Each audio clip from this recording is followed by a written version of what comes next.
여러분, 만약에 말이에요. 집으로 돌아가는데 20년이 꼬박 걸린다면 기분이 어떨 것 같으세요? 오늘 우리가 함께 떠나볼 이야기는요, 바로 인류 역사상 가장 위대하다고 불리는 귀함기, 호메로스의 오디세이아입니다. 이게 그냥 단순한 모험 이야기가 아니에요. 한 남자가 자기 인생 전부를 걸고 떠났던 여정, 바로 그 이야기죠. 네, 맞아요. 무려 20년입니다. 20년. 전쟁터에서 보낸 시간이 10년. 그리고 겨우 전쟁이 끝나서 집으로 돌아오는 데 걸린 시간이 또 10년. 와, 진짜 상상이 가시나요? 한 세대가 완전히 바뀔 수 있는 그런 긴 시간 동안 이 영웅은 모든 걸 다 잃어버린 채로 바다 위를 떠돌아야만 했습니다. 자, 그럼 여기서 당연히 질문이 생기죠. 아니, 대체 그 대단한 전쟁 영웅이 왜 집으로 돌아오는데 20년이나 걸렸을까요? 도대체 뭐가 이 사람의 발목을 그렇게 오랫동안 붙잡고 있었던 걸까요? 그 기나긴 여정 속에는 과연 어떤 비밀들이 숨겨져 있을지 지금부터 한번 들여다보겠습니다. 사실 이 오디세이아가 수천 년이 지난 지금까지도 계속해서 읽히는 데는 다 이유가 있습니다.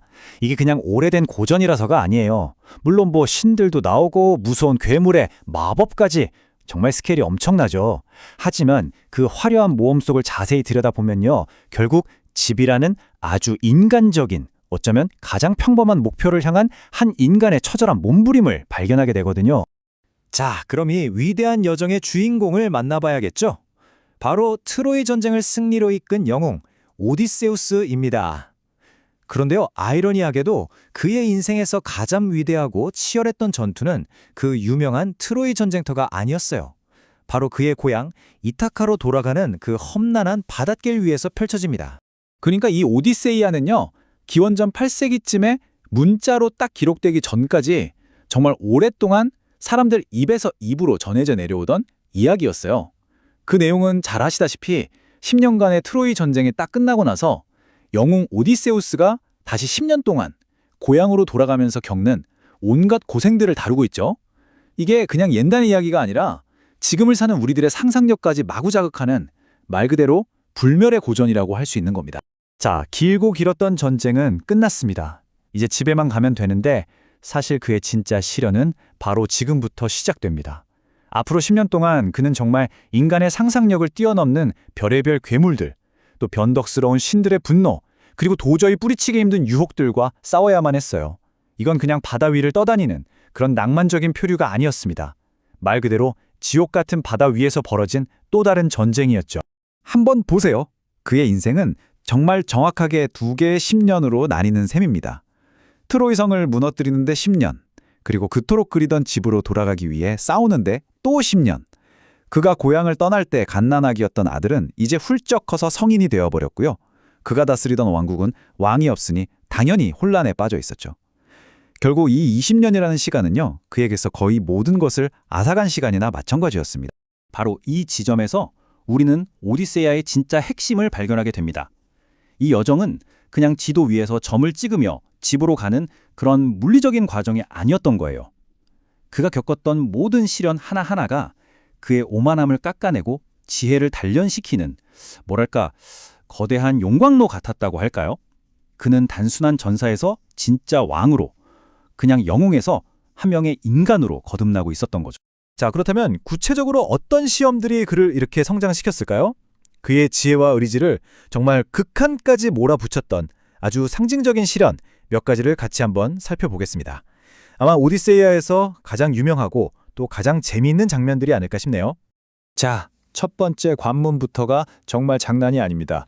바로 외눈박이 거인 키클롭스와의 대결인데요. 이건 딱 봐도 힘으로 붙으면 승산이 없잖아요. 그렇죠. 이건 힘 대 힘의 대결이 아니라 지혜와 무식한 폭력의 싸움이었습니다. 이 거인이 오디세우스한테 이름을 묻거든요. 그때 오디세우스가 정말 엄청난 기지를 발휘합니다. 자기 이름이 아무도 아니다, 영어로는 nobody라고 알려주죠. 이게 그냥 위기를 모면하려고 둘러댄 거짓말이 아니었어요. 잠시 후에 펼쳐질 진짜 완벽한 탈출국을 위한 가장 결정적인 한 수였던 겁니다. 그의 전략은 정말 대담하면서도 치밀했습니다. 일단 아주 독한 포도주를 줘서 이 거인을 완전히 골아떨어지게 만들어요. 그런 다음에 불에 벌겋게 달군 거대한 말뚝으로 하나밖에 없는 눈을 콱 찔러버리죠. 얼마나 아팠겠어요? 거인이 비명을 지르니까 주변에 있던 다른 거인들이 달려왔는데 이 폴리페머스가 뭐라고 소리치냐면 아무도 노바디가 나를 찌르고 있어 라고 외친 거예요. 그러니 다른 거인들은 아 얘가 미쳤나 보다 하고 그냥 돌아가 버리죠. 그리고 마지막으로 동굴을 나가는 양들의 배 밑에 딱 달라붙어서 유유히 탈출하는 이 장면. 이야 정말 그의 지략이 빛을 발하는 최고의 순간이라고 할 수 있습니다. 하지만 여러분, 이 키크롭스 에피소드는 정말 시작에 불과했습니다. 그 뒤로도 고난의 연속이었죠. 듣는 사람을 홀려서 죽게 만드는 그 유명한 세이렌의 노래를 이겨내기 위해 자기 몸을 돛대에 꽁꽁 묶어야 했고요. 또 부하들을 돼지로 만들어버린 마녀 키르케의 마법도 풀어야 했습니다. 근데 진짜 최악은 뭐였냐면 아까 그 외눈박이 거인 있잖아요. 그 거인의 아버지가 바로 바다의 신 포세이돈이었거든요. 자기 아들을 그렇게 만들었으니 포세이돈이 얼마나 화가 났겠어요. 그래서 여정 내내 끔찍한 폭풍과 재앙을 일으키면서 오디세우스를 괴롭힙니다. 자, 이렇게 길고 험난했던 여정도 이제 거의 막바지에 다다릅니다. 이야기는 드디어 클라이맥스를 향해 달려가는데요. 바로 오디세우스가 그토록 그리워하던 고향 이타카에 도착해서 빼앗긴 자신의 모든 것을 되찾기 위한 마지막 전투를 준비하는 그 순간입니다. 그런데 20년 만에 돌아온 고향의 모습은 정말 처참했습니다. 오디세우스가 죽은 줄 알고 그의 아내 페넬로페에게 청혼하겠다며 몰려든 남자들이 무려 100명이 넘게 그의 궁전에 눌러앉아서 매일같이 연회를 벌이고 재산을 축내고 있었던 거죠. 늙고 초라한 거지로 변장한 채 이 모든 걸 지켜봐야 했던 왕의 마음이 어땠을까요? 이건 뭐 누가 봐도 희망이 없는 정말 절망적인 상황이었죠. 하지만 오디세우스는 포기하지 않습니다. 이 마지막 전투는 단순히 나를 무시한 놈들 다 죽었어 하는 그런 복수극이 아니었어요.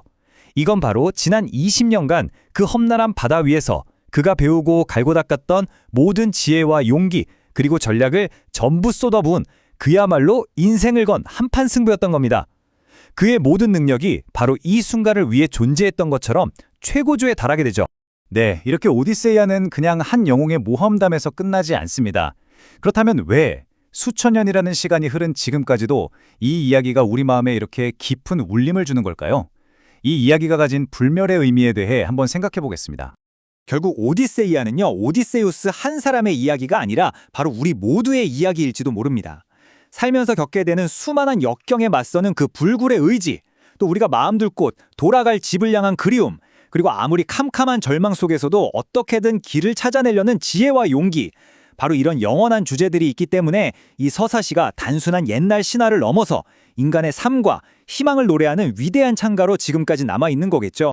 자, 오늘 이야기를 마무리하면서 여러분께 질문 하나를 드리고 싶습니다. 오디세우스의 그 길고 험난했던 여정은 결국 집이라는 단 하나의 목표를 향해 있었잖아요. 그렇다면 지금 여러분의 삶에서 그토록 간절히 돌아가고 싶은 혹은 목숨 걸고 지키고 싶은 여러분만의 집은 과연 무엇인가요? 한 번쯤 깊이 생각해 볼 만한 질문이 아닐까 싶습니다.